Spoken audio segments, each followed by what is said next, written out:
আমিও কিনতে পারি। তুই খাদিমসে গিয়ে কিনিস, আমিও খাদিমসে গিয়ে কিনেছি। তোর মানে পর্যায়ে লেভেলে গেছি এখন। এক বৈশাখে দেখা হলো দুজনার, জ্যৈষ্ঠীতে হলো পরিচয়। আসছে আষাঢ় মাস, মন তাই ভাবছি, কি জানি কি হয়, কি হয় কি হয়। এক বৈশাখে দেখা হলো দুজনার। হাই, আমি Ipsita, welcome back to my channel. চলে এসেছি আমার একটা নতুন ভিডিও নিয়ে। তো আজকের ভিডিওর শুরুতে ইন্ট্রোডাকশন, এই যে গানটা আমার খুব গাইতে ইচ্ছা করলো, কারণ এই যে এখন যে জিনিসটা চলছে না, মানে এই নতুন করে যে কন্ট্রোভার্সিটা যেটা কণিকাদের হচ্ছে, সেই কথাগুলো মানে সেই সংক্রান্ত ভিডিও দেখতে দেখতে কিছু কথা ভাবতে ভাবতে কেন জানি না নস্টালজিক হয়ে পড়েছিলাম। তো আপনারা ভালো করেই জানেন যে কণিকার সাথে কন্ট্রাডিকশন বা কন্ট্রোভার্সি নিয়ে এই যে আমাদের সংঘাত, সেটা আজকে নতুন নয়। কিন্তু সত্যি কথা বলতে যে সময় হঠাৎ করেই এই বিষয়টা আমার সামনে এসেছিল, সেটাও কিন্তু ছিল প্রায় একটা পয়লা বৈশাখের ঠিক আগে আগে। সেই জন্যই গানটা গাইলাম, এক বৈশাখে দেখা হলো দুজনার, জ্যৈষ্ঠীতে হলো পরিচয়। বিষয়টা এরকমই, এই যে পয়লা বৈশাখে শপিং করতে করতে হাঁপিয়ে গেলাম, এই যে একটা টাইটেল, সেই টাইটেলটা দেখেই হঠাৎ করে আমার মনে ছিল, হ্যাঁ মানে এই এতদিন ধরে ওদের ভিডিও দেখি, মনে হয় ওরা তো খুব মানে এমন একটা ফ্যামিলি দিয়ে আর কি বিলং করছে যে খুব কষ্টে সৃষ্টে দিন চালাচ্ছে। তাদের বাড়ির যে মহিলা, যে আর কি মেন সোর্স অফ আর্নিং, সে বলছে পয়লা বৈশাখে শপিং করতে করতে সে হাঁপিয়ে গেল। হাঁপিয়ে যায় কারা? যাদের প্রচুর পয়সা আছে, এত শপিং করছি ভাই, আমি হাঁপিয়ে গেলাম।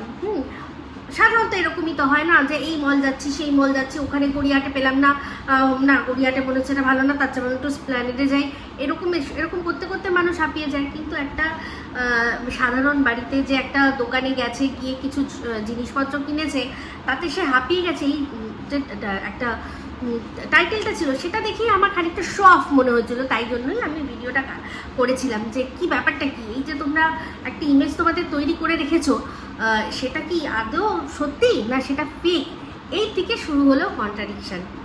সেই জন্যই আজকে গানটা আমি গাইলাম। তো দেখুন, আপনাদের আমার সেই সব কটা ভিডিও রয়েছে, কিন্তু আপনারা চাইলে গিয়ে দেখতে পারেন যে সেখানে কোনো পার্সোনাল অ্যাটাক আছে কিনা, কোনো বাজে ভাষা আছে কিনা, কোনো কিছু আছে কিনা খারাপ। কিন্তু যাই হোক, তখন এই বিষয়টা মানে দর্শকরা এখনো অনেক দর্শকরা মানে ভাবতেই পারেন না যে একজন আরেকজনের সম্পর্কে কথা বলছে, সেটা আমরা গিয়ে দেখছি, এটা আবার কিসের কন্টেন্ট।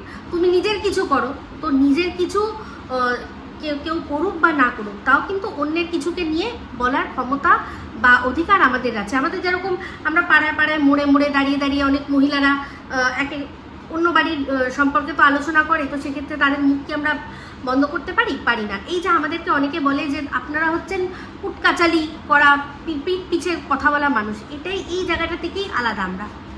যারা ওই আপনারা ফ্যামিলির মধ্যেও দেখবেন একে অপরের সম্পর্কে কিন্তু পিঠ পিছে আলোচনা হয়, কিন্তু আমরা কন্ট্রোভার্সি ক্রিয়েটাররা হচ্ছি মুখের সামনে সমালোচনা করার মতো পাবলিক। তাই আমাদেরকে যারা কুটকাচালি দিয়ে ডিফাইন করে, তারা অ্যাকচুয়ালি কুটকাচালির মানেটাই জানে না। তো যাই হোক, তো অ্যাকচুয়ালি যে কোনো জিনিস মানে একটা জিনিসকে গ্রহণযোগ্যতা আনতে একটু তো সময় লাগে। তো সেই সময় তখন বেশিরভাগ দর্শকরাই বুঝতে পারতেন না যে কেন তাদের বক্তব্যটাই যে ও যা করছে তুমি বলবে কেন, তুমি বলার কে। তো সেক্ষেত্রে তখনও কিন্তু আমি বুঝিয়েছিলাম যে আমাদের সংবিধান আমাদের অধিকার দিয়েছে যে আমরা কারোর সম্পর্কে আলোচনা করতেই পারি। যেমন কিনা কেউ একজন সিনেমা যদি বানায়, আমি যদি বলি তোর সিনেমাটা ভালো হয়নি, এই জায়গাটা ভালো ছিল না, ওই গানটা ঢোকানো উচিত ছিল না, গান ঢুকিয়ে সিনেমাটার লয়টা বা তালটা কেটে দিয়েছে, একটা টান উত্তেজনার মধ্যে একটা হিরোইন কলা গাছের পাশে এরকম করে নাচছে, এটা আমার পুরো জিনিসটা নষ্ট হয়ে গেল, এটা না দিলেই পারতো। সেটা যদি আমি গিয়ে মানে বলি যে কোনো জায়গায় যারা ক্রিটিক, যারা পয়সা নিয়ে রীতিমতো ক্রিটিক যারা আর কি লিখছে, হ্যাঁ, তাদের কি কোনো মানে যারা ডিরেক্টর বা প্রডিউসার আছে, তাদের কি বলার ক্ষমতা আছে যে তুমি ভাই একটা সিনেমা তৈরি করে আমাকে দেখিয়ে দাও, তুমি যে এই যে আমার সিনেমাটার ক্রিটিসিজম করছো, তুমি একটা সিনেমা বানিয়ে দেখিয়ে দাও? না, সেটা বলার অধিকার নেই। কারণ যেটা যে সমালোচনা করছে, যে সমালোচক, তার কাজটাই সমালোচনা করার, তার জন্য তাকে সেই রকমই একটা লেভেলের কাজ করে দেখাতে হবে না। সে খুঁতগুলো খুঁজছে বা যেটা ভালো আছে সেগুলো তুলে ধরছে। আবারও একটা কথা বলি, কোট আনকোট, সমালোচনার মানেটা, সংজ্ঞাটা অনেকে জানে না। অনেকে সমালোচনা মানে শুধু বোঝে যে নিন্দে করা, অ্যাকচুয়ালি কিন্তু সেটা নয়। আমি যখন কণিকাকে নিয়ে এর আগেও ভিডিও করেছি, সেই সময়ও কিন্তু আমি বলেছি যে ওর গুছিয়ে কাজ করা, ওর মানে এই যে অর্গানাইজেশন, ওর টাইম ম্যানেজমেন্ট, এগুলোকে কিন্তু আমি খুব মানে এটা আমি অ্যাপ্রিসিয়েট করি। কারণ ওইটুকু একটা ছোট্ট ঘর, সেই ঘরটার মধ্যে কীভাবে সেটাকে প্রেজেন্টেবল করে রাখতে হবে, সেটা যে ও করছে, এটা আমার খুব ভালো লাগে। আমি তখনও বলেছিলাম। তো আজকে খানিক ওই কথাগুলো মনে পড়ে যাচ্ছিলো বলে নস্টালজিক হয়েছিলাম। তো ওই বৈশাখে হলো, দেখা হলো, তারপরে জ্যৈষ্ঠ, আষাঢ়, শ্রাবণ আস্তে আস্তে কিন্তু ওই আষাঢ় মাস আস্তে আস্তে কেটে কেটে আমি শেষ। তো যাই হোক, তখন সেই সময় বুঝলাম না, যুক্তি আমি সবে দিয়েছিলাম, যা যা এখন বলছি সেই সব যুক্তি আমি তখনও দিয়েছিলাম, কিন্তু তখন সেটা গ্রহণযোগ্যতা ছিল না। তো যাই হোক, আমি শেষমেশ হার মেনে নিয়েছিলাম সে সময় যে থাক চলো ভাই, আমি চুপ করে গেলে যদি ওদের ভালো হয় তো হোক, ওদের ভালো, সেরকমভাবেই আমি ছেড়ে দিয়েছিলাম। তো চলে আসি, আজকে দেখলাম সোনার ভিডিও। কণিকার আজকের ভিডিও আমার দেখা এখনও হয়ে ওঠেনি, সোনার ভিডিও দেখলাম। তো সোনার আগের দিনের ভিডিওতেই সোনা যে কথাগুলো বলছিল যে ও এই সংসারের প্রতি অনেক কিছু করেছে। তো সেই জন্য আজকে একটু পুরনো কথা দিয়ে শুরু করব গল্পের ছলে, সেই হিসাবেই কথাগুলো বলছি। মনে আছে নিশ্চয়ই যে যেদিন উজ্জ্বল মুখ খুলেছিল, উজ্জ্বল কিন্তু বলেছিল যে তোর যখন বিয়ে হয় তখন আমি 7-8-এ পড়ি, তাই তোর যদি বিয়েটা অ্যাবিউজিভ ম্যারেজ হয় তার দায় আমার নয়, সেক্ষেত্রে তুই তোর বাবা মা বা আর যারা যারা রয়েছে তাদের উপর তুই দোষ দিতে পারিস, আমায় দিতে পারিস না। কারণ আমি তখন অনেক ছোট, আমি নিজেই তখন স্টুডেন্ট, আমাকে তুই কি বলছিস? তোর মাকে দোষ দে, বাবা যেহেতু নেই মাকে দোষ দে, যা করবে মা করবে, আমার তো এখানে করার কিছু নেই। কথাটা একদম ঠিক ছিল। তো যাই হোক, এরপর হচ্ছে গিয়ে আসলো সোনার কথা। সোনা বলছে যে আমিও তো এই সংসারের জন্য অনেক কিছু করেছি, তাহলে এই যে সংসারটার ও দাবি করছে যে সংসারের জন্য অনেক কিছু করেছি, সেটা কার সংসার? ভাইয়ের সংসার? নিশ্চয়ই না। কারণ ভাই যখন বিয়ে হয়েছিল, আমরা সেটা পরবর্তীকালে গল্পটা শুনেছি, আমরা তো তখন ওদের জানতাম না। আমরা কি শুনেছি যে একটা সাডেন অ্যাক্সিডেন্টের পর ওর ভাই, মানে সোনার ভাই, সে হঠাৎ করেই বিছানা ধরে নেয় অ্যাক্সিডেন্টে। সে জানেও না যে পরবর্তীকালে চিকিৎসার দ্বারা সে কোনোদিনও উঠে দাঁড়াবে কি না, সে এটাও জানে না।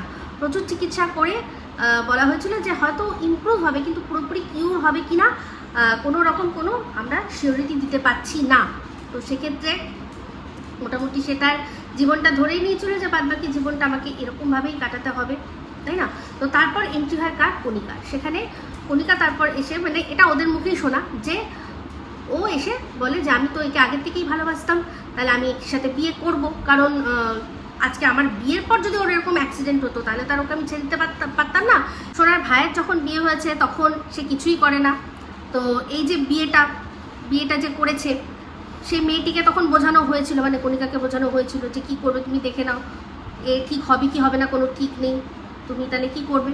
তখন সে স্বইচ্ছাতেই ভালোবাসার ওপর জোর দিয়ে, যেহেতু ভালোবাসি সেহেতু বিয়ে করবো, সেজন্য সে তার হাতটা ধরেছে, সারা জীবনের মতোই ধরেছে যে আমি সারা জীবন যেভাবেই হোক সংসার চালাবো, সংসার করবো। যাই হোক, যেটা হোক সেটা আমরা পরবর্তীকালে ওদের মুখে যেটুকু শুনেছি আমরা সবাই জানি। তো তখন কণিকা কী করতো, ও তো বাড়িতে টেক কেয়ার করতো, বরের টেক কেয়ার করতো, আর তখন শাশুড়ি মা সংসার চালাতো। তাহলে সংসারটা তো শাশুড়ি মায়ের ছিল। তারপর যখন তাহলে যতদিন যা সোনা করেছে এসে, সে নিজের মায়ের সংসারের জন্যই করেছে। পরবর্তীকালে যখন ইনকাম হলো, পরেই আসে ইউটিউব।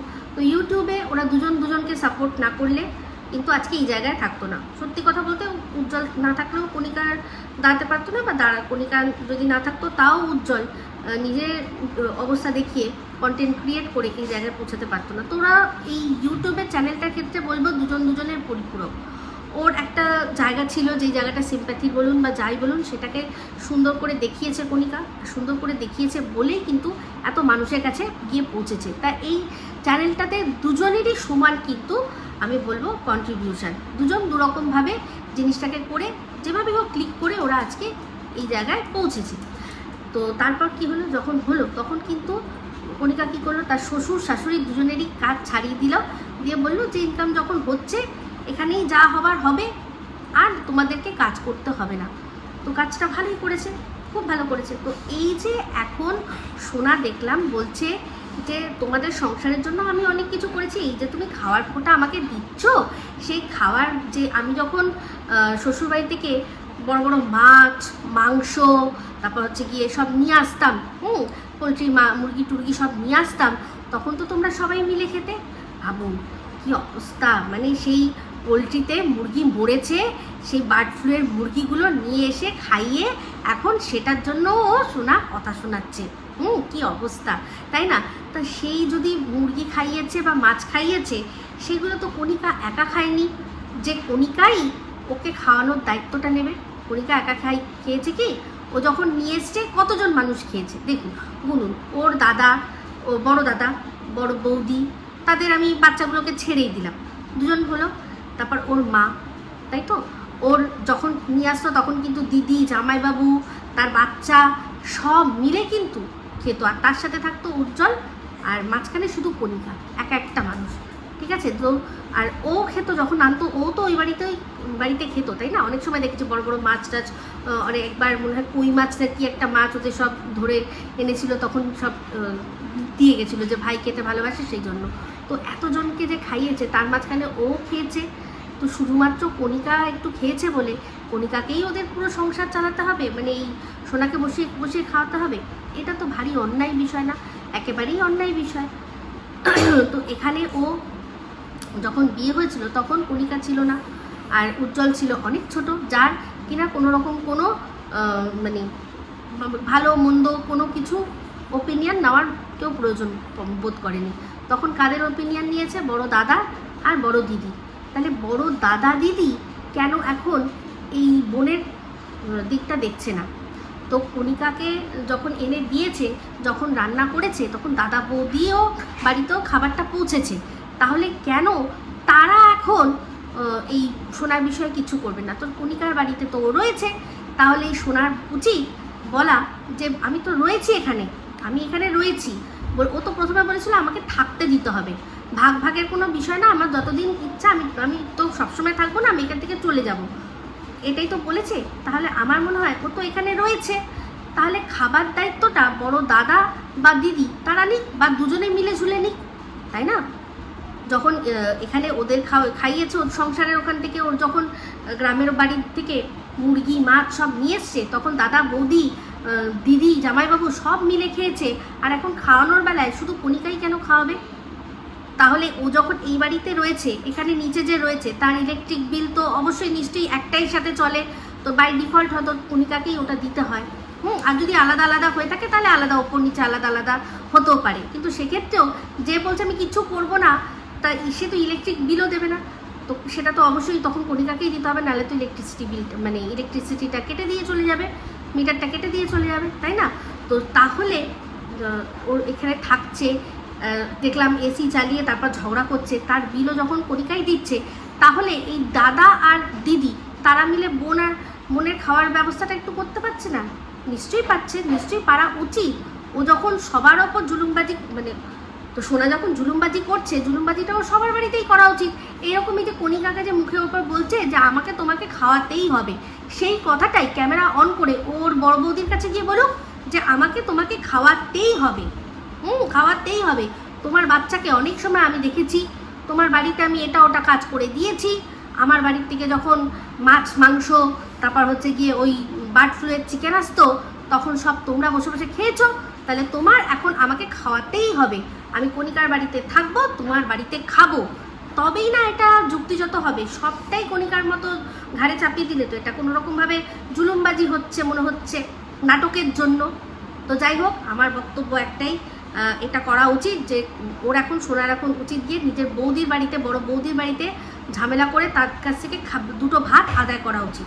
এখানে থাকার জায়গা তো পেয়েই গেছে, কণিকা তো বলেছে ও থাকলে থাকুক, উজ্জ্বলও বললো তুই থাক, তুই নিজের মতো করে খা, সেটাই বললো তো উজ্জ্বল, তো মুখের ওপর বলেছে। তো থাকার ওর জায়গার কোনো অভাব নেই, এটা সত্যি। যতই ওই গিয়ে দরজার গোড়ার থেকে ফেলে দিক, ওই কি যেন বলে ব্যাগ ট্যাগ ফেলে দিক, যতই দিক, ঘাড় ধাক্কা দিয়ে বার তো করতে পারেনি, শুধুমাত্র টাইটেলেই লিখে ক্ষান্ত হয়েছে। তাহলে যখন সেটাই হয়েছে, তাহলে তো বলবো যে এবার গিয়ে উচিত উল্টে কণিকারও বলা উচিত যে তুমি এখানে কেন, আরও যে তোমার 2 দাদা দিদি আছে তাদের কাছেও বলো, তাদেরকেও বলো, তারা গিয়ে তোমার খাওয়ার ব্যবস্থা করুক, এখানে তুমি রয়েছো, কোনো অসুবিধা নেই আমার। তো যাই হোক, বক্তব্য এটাই যে নাটক ঠিকঠাকভাবে এক্সিকিউট ঠিকভাবে হচ্ছে না, তবে দর্শক আস্তে আস্তে কিন্তু ইন্টারেস্ট হারাচ্ছে, কারণ এবার বুঝতে পারা যাচ্ছে যে জিনিসগুলো এই যে বোকা বোকা কিছু কথা হচ্ছে তাতে বোঝা যাচ্ছে। তবে একটাই কথা কণিকাকে বলবো যে কণিকা, তোমার এত মান সম্মানের চিন্তা ছিল, সেখানে তোমাকে ভিখারির বাচ্চা বলা হচ্ছে। হাসি বাচ্চা আমার সেই দিনগুলোর কথা ভেবে, যে সময় মানুষ বুঝতো না যে এই কন্ট্রোভার্সি কি, সমালোচনা কি, তখন এসে আমাকেও বাপমা তুলে গালাগালি দিয়ে গেছিল। সেই সময় সেই কথাগুলো তখন বলেছি নিজের মতো করে, কিন্তু কিছু করে নিতে পারিনি। আজকে দেখো তোমাকেও বাপমা তুলে গালাগালি দিচ্ছে, আর তুমি সেই ভিউজের জন্য কিচ্ছু করতে পারছো না। ঠিক, এটা কিন্তু মানে কি বলবো, ভাবমূর্তি একদম নষ্ট হয়ে যাচ্ছে। তো দেখবো তোমরা এই খেলাটা যে শুরু করেছো, সেই খেলাটা মিলাও ঠিক কিভাবে। এই আমি প্রথম থেকে বলেছিলাম, এখনও বলছি যে দেখবো ঠিকভাবে মিলাতে পারো কি পারো না। আর এই যখন মাঠে ময়দানে নেমেছো, তাহলে ঠিকঠাকভাবে যেগুলো যুক্তি দিয়ে মানুষ না খণ্ডাতে পারে সেই রকমভাবে করবে। দর্শকরা দেখতে যতদিন ভালোবাসছে ততদিনই দেখাবে, সেটাও জানি, কিন্তু যুক্তি দিয়ে ঠিকঠাকভাবে মিলিয়ে তবে দর্শকদের সামনে প্রেজেন্ট করবে, নাহলে কিন্তু জিনিসটা ভাল লাগছে না। তো যাই হোক, যা দেখলাম, ওই কণিকার বড় ননদ মনে হয় মুখ খুলেছে, এবার কী বলেছে পুরোটা আমি ভালো করে শুনবো, যদি বলার মতো কিছু থাকে নিশ্চয়ই বলবো। আর কণিকাও এবার দেখলাম ওর টাইটেলে পরকীয়া, ইয়েস এই ওয়ার্ডটা লিখেছে। তো এই যে আগের দিন বলছিল না কণিকা যে আমার মনে হচ্ছে বড় আসবে, আমি তারও আগে ভিডিওর মধ্যে বলেছিলাম যে এই বর সেই বর নয়, এই অন্য কোনো বর।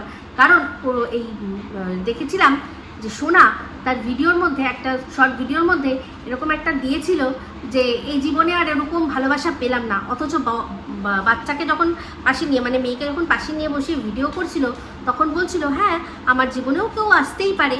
তো এই যে খাদিমসের জুতো পরছে আর যে কেনাকাটা করছে, সেক্ষেত্রে মনে হচ্ছে হয়তো কোনো বন্ধু বান্ধব সাথেও থাকতে পারে। আমি বলছি না সেই কিনে দিয়েছে, কিন্তু যখন ভিডিওটা করছিল তখন দেখে বোঝা যাচ্ছিল যে সাথে তো এমন কেউ রয়েছে যাকে ও দেখাতে এই মুহূর্তে দেখাতে চায় না। সে ওর চাহনি, ওর হাসি দেখেই বোঝা যাচ্ছিল যে ওটা ওর সাথে মেয়ে তো ছিল না।